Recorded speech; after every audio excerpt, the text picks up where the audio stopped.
Plan. Not a next phase operation order, an exit framework. That word, exit, is the most significant word to come out of the Department of Defense in 3 weeks of conflict, because it means the people who are managing this war have stopped asking how to win it and started asking how to end it without the ending looking like what it is. The administration told you this would be over in 72 hours. It is day 23. The administration told you the strikes would eliminate Iran's nuclear capability. The IAEA confirmed this week that enrichment activity has resumed at a dispersed facility the original targeting list did not include.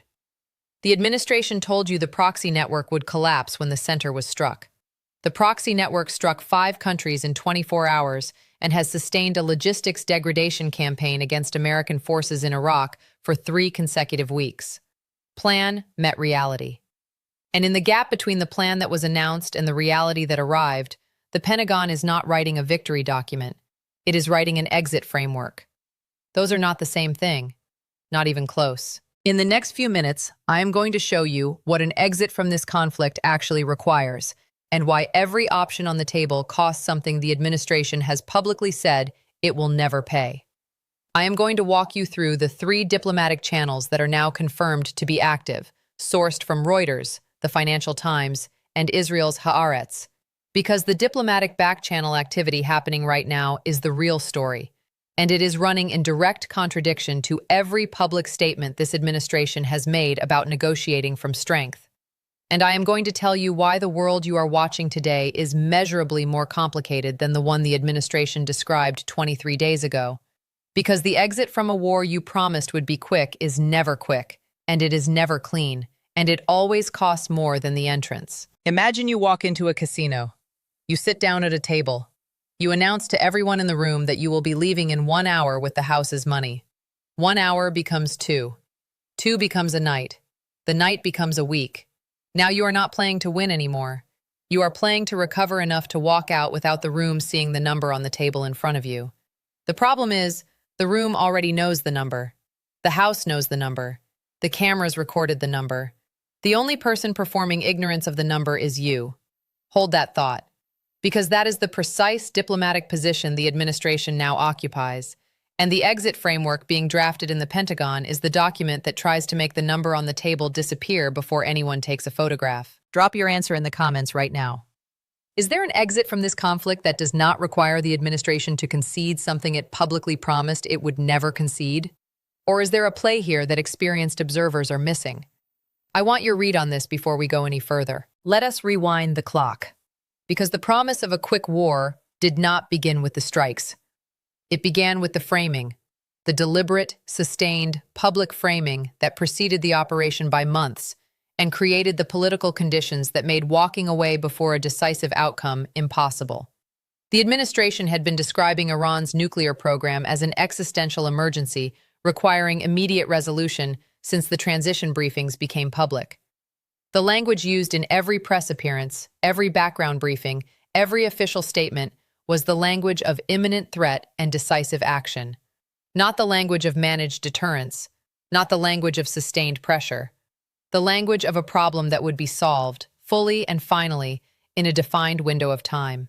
The administration's entire public commitment was built on one catastrophic assumption, that solved was a condition that could be achieved militarily in 72 hours, and then handed to diplomacy as a finished product.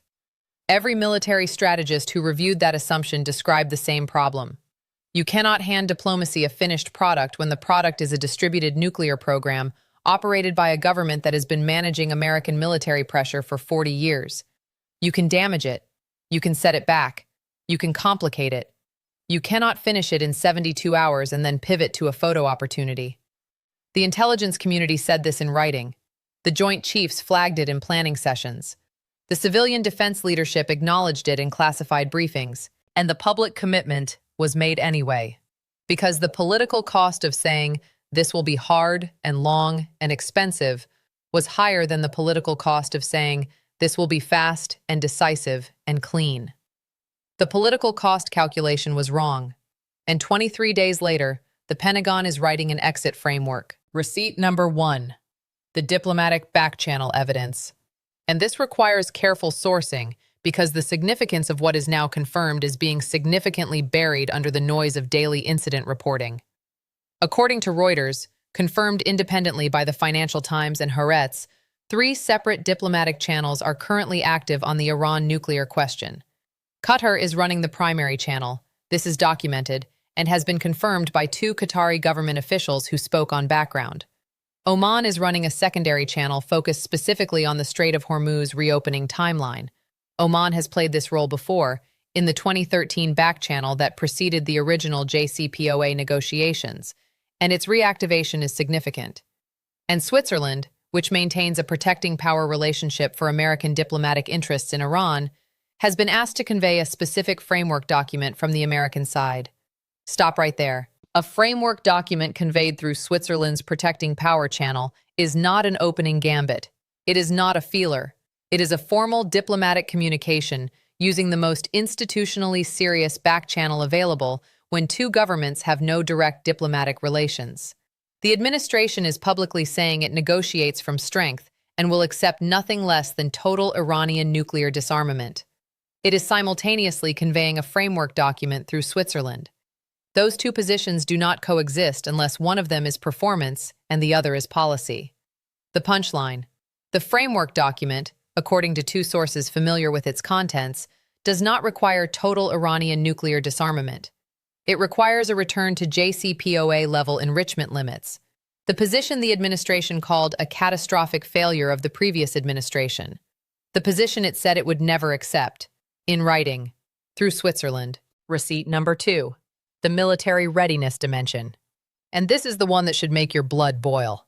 The United States military runs on a readiness cycle. Sustained combat operations, sustained forward deployment, sustained elevated threat posture.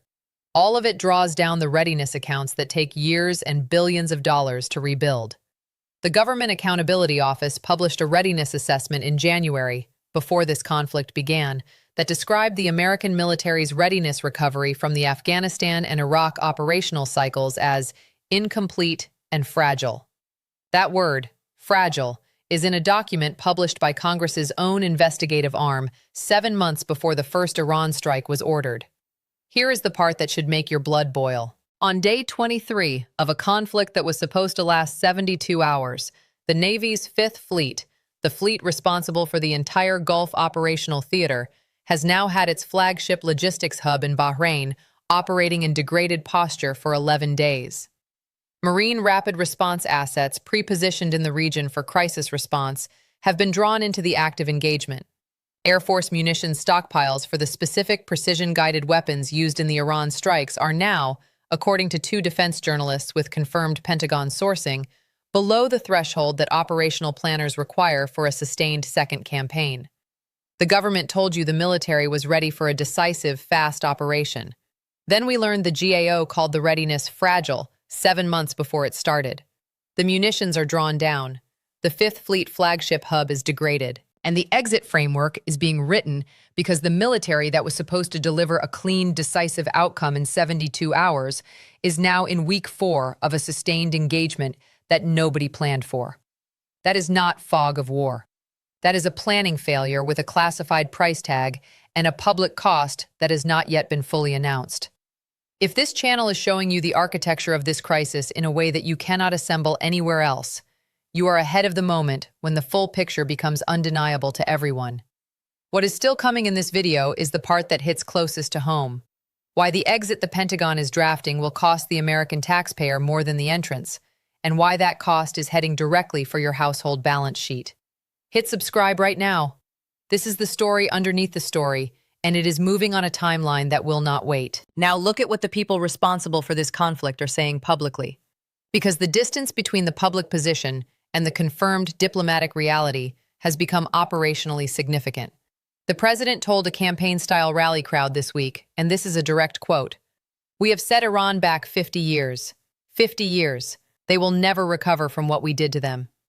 He said that while 3 back-channel diplomatic communications were simultaneously active, while the IAEA was confirming resumed enrichment at a dispersed site, while the munitions stockpile for a second campaign was below operational threshold, and while the Pentagon was drafting an exit framework.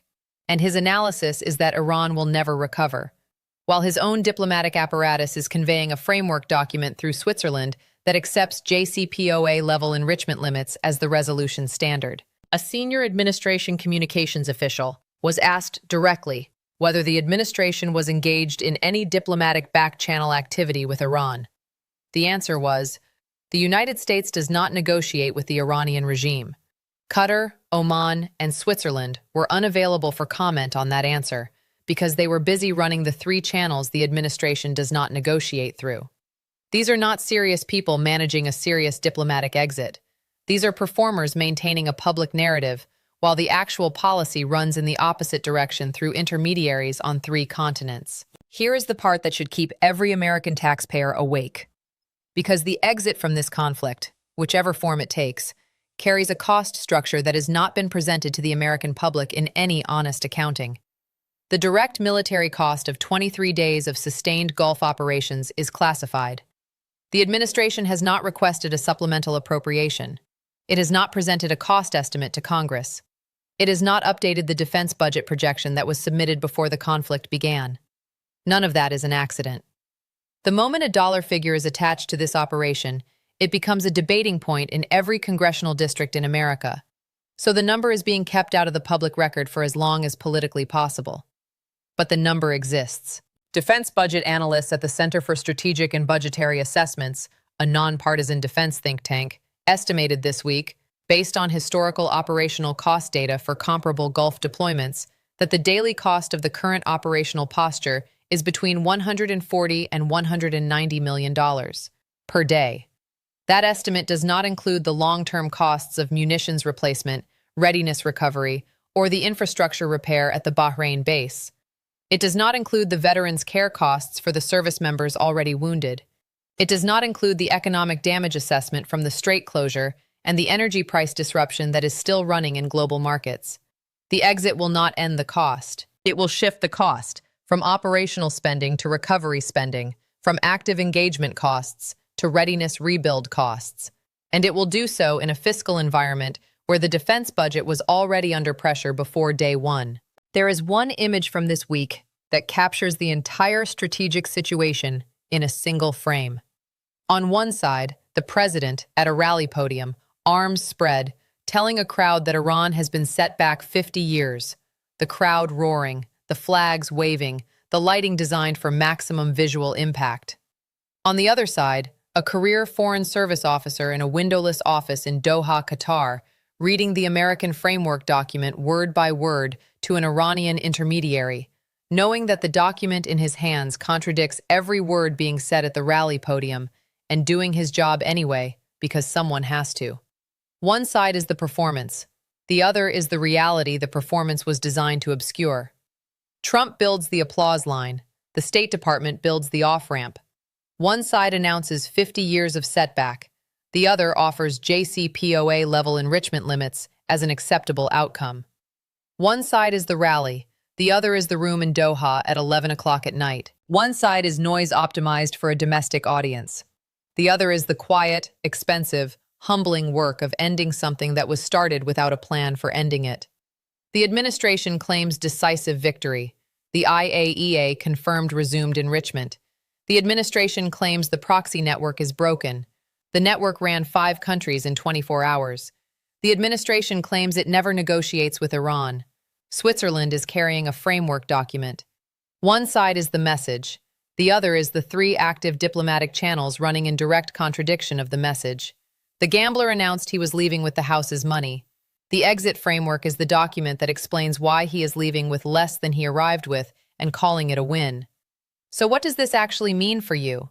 Not for defense contractors, not for diplomatic correspondents, for the person watching this. If you are a taxpayer, and if you live in America, you are, the cost of this conflict is being accumulated right now in supplemental appropriations that have not been presented, in readiness accounts that are being drawn down and will require years of funding to rebuild, and in veterans' care obligations that begin accumulating the moment the first service member is wounded.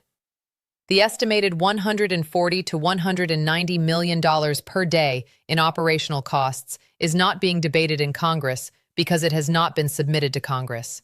It is being funded through existing budget authorities in ways that will require a supplemental appropriation, a bill that will arrive after the conflict is politically over, when the cameras have moved on, and when the full cost is hardest to connect to the original decision. The exit framework being drafted in the Pentagon does not make this cost disappear. It determines when the daily operational meter stops running. Every day the exit is delayed is another $140 to $190 million. That money comes from somewhere. It comes from the same federal budget that funds roads, schools, veterans' hospitals, and the social programs that 45 to 70-year-old Americans depend on or will depend on. The exit is not free. The delay is not free. And the bill is being written right now in a supplemental appropriations document that has not yet been named publicly. If you drive a car, heat a home, or pay any energy bill, the exit framework being drafted in the Pentagon is the single most important document for your household energy costs in the near term. The Strait of Hormuz will not reopen until a diplomatic framework that Iran accepts is in place. The diplomatic framework will not be in place until the back-channel process produces an agreement. The back-channel process is running, but it is running on a timeline that 3 weeks of public maximalism has complicated significantly. Every week the strait remains closed, the insurance premium on Gulf tanker transit compounds. Every week the closure holds, the alternative routing and sourcing decisions made by energy companies become more permanent. The energy price disruption that began the day the strait closed does not end the day the strait reopens. It ends when the risk premium that the closure installed in global energy markets normalizes, and that normalization takes months, not days. The pump price you are paying today reflects the closure. It will continue to reflect the closure for some time after the closure ends. The exit framework will determine when the diplomatic clock starts. The diplomatic clock will determine when the energy market clock starts. And the energy market clock is already running in your wallet. If you hold retirement savings in broadly diversified equity positions, the market has been pricing sustained Gulf uncertainty for 3 weeks.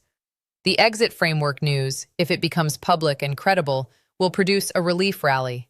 That rally will be real, but it will also be partial, because the structural damage to Gulf energy architecture, to American military readiness, and to the credibility of American deterrence is not resolved by a framework document. Institutional investors are not pricing the end of the crisis. They are pricing a new, higher baseline of Gulf risk that persists regardless of how the immediate conflict resolves. Your retirement account's exposure to that new baseline is not a short-term trade. It is the new long-term operating environment. If you live in a congressional district represented by a member of the Armed Services Committee or the Foreign Relations Committee, your representative has still not received a formal War Powers Resolution notification for this conflict. Day 23. The 60-day War Powers clock starts when notification is submitted. No notification has been submitted, which means the clock has not started, which means Congress is currently funding a military engagement through existing budget authorities for a conflict that has no legal authorization framework, no submitted cost estimate, no defined end condition, and no War Powers notification on day 23. If your representative has not publicly demanded that notification, you have the information you need to ask them why. The administration did not go to war for your energy bill, your retirement account, your tax dollars, or your family member's deployment risk. It went to war on a 72-hour assumption that turned into 23 days and counting, on a targeting list that did not include the dispersed facility where enrichment has now resumed, on a proxy assessment that described a network the network then proved wrong across 5 countries in a single day. The exit framework is being written. The diplomatic channels are running. The framework document says JCPOA level enrichment limits. And the man who called the JCPOA a catastrophic failure is at a rally telling a crowd that Iran has been set back 50 years. Here is the hard truth. There is no exit from this conflict that does not require the administration to accept something it publicly promised it would never accept. Not because the administration is weak, because the military instrument it used was applied to a problem that military instruments cannot fully solve. You cannot bomb a distributed nuclear program into permanent non-existence. You can set it back. Iran's post-strike enrichment resumption at a dispersed facility proves the limit of what the strikes achieved. The exit will require a diplomatic settlement. The diplomatic settlement will require enrichment limits the administration called unacceptable. And the gap between Iran has been set back 50 years and we accept JCPOA-level enrichment limits through Switzerland is not a communications problem. It is the distance between what was promised and what is achievable. The administration didn't start this war to end it through Swiss intermediaries accepting the terms of the agreement it called a catastrophic failure. It started it because the political cost of starting it was lower than the political cost of acknowledging what a real solution required. The exit framework is the document where that calculation finally comes due. Where does this go from here? I see three paths. The first path I would call the managed face save. The back-channel process produces a framework within the next 2 to 3 weeks. The strait reopens on a phased timeline. Iran commits to JCPOA-level enrichment limits with enhanced IAEA monitoring. The administration announces it as a new, stronger agreement secured through American military pressure. And technically, given that pressure was applied, that framing is not entirely false. A significant portion of the American public accepts that framing. The news cycle moves on. But even in this best case, the permanent damage is already locked in across 3 specific dimensions that do not reverse. The IAEA's confirmation that enrichment resumed at a dispersed facility has been entered into the permanent non-proliferation record, meaning every future arms control negotiator on Earth now builds their Iran models on the assumption that Iranian enrichment capability is more distributed and more survivable than the pre-strike assessment suggested. American munitions stockpiles for precision-guided strike weapons will require 2 to 4 years and tens of billions of dollars to rebuild to pre-conflict levels, meaning the military instrument that was used to produce the leverage for this negotiation is now degraded for any future use. And the proxy network has demonstrated its full operational reach in a way that cannot be undemonstrated. The managed face save ends the shooting. It does not reverse what the shooting revealed. The second path is what experienced diplomatic observers are privately calling the credibility auction. The back-channel process stalls. Iran calculates that the munitions degradation, the readiness pressure, and the domestic political cost of a prolonged conflict give it leverage to demand better terms than the framework document offers. Negotiations extend. The conflict continues at reduced but sustained intensity. Congressional pressure for a war powers notification builds to the point where the administration is forced to either submit one, starting the 60-day clock and creating a public accountability deadline, or face a bipartisan resolution demanding it. The cost accounting becomes public through a supplemental appropriations request, and every adversarial government watching this engagement, China, Russia, North Korea, updates its models on American political durability in sustained military engagements without clear victories. This is the scenario that should genuinely worry anyone who thinks about American strategic credibility beyond the Gulf. Because the lesson being transmitted is not about American military capability, which remains formidable. It is about American political will to sustain a conflict when the result is not the clean, decisive outcome that was promised. Once that lesson is transmitted, it does not get untransmitted. The third path is the one nobody wants to say out loud. The diplomatic back channels fail. The administration, facing a credibility problem at home and a military readiness problem in the theater, escalates rather than exits. A second round of strikes intended to produce the decisive outcome the first round did not. The second round hits the dispersed facility the first round missed. Iran's response is no longer proxy-mediated. It is direct. And a direct Iranian military response to American strikes produces a legal and constitutional crisis, a regional escalation involving Israeli force posture, a Gulf energy disruption of indefinite duration, and a military engagement for which the existing congressional authorization framework, which does not exist, is now catastrophically inadequate. You would normally say no president would escalate into a second strike campaign with degraded munitions stockpiles, a compromised naval headquarters base, and no congressional authorization. But the war powers notification was never submitted. The exit framework was drafted in secret. The framework document says things the president is publicly denying. Normal left the building a long time ago, and there are no more guardrails. Here is what I know for certain.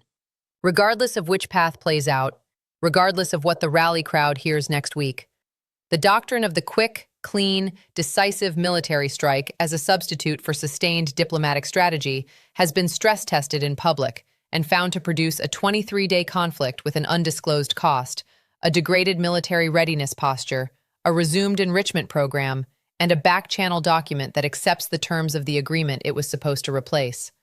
That lesson is now in the record. It cannot be removed from the record.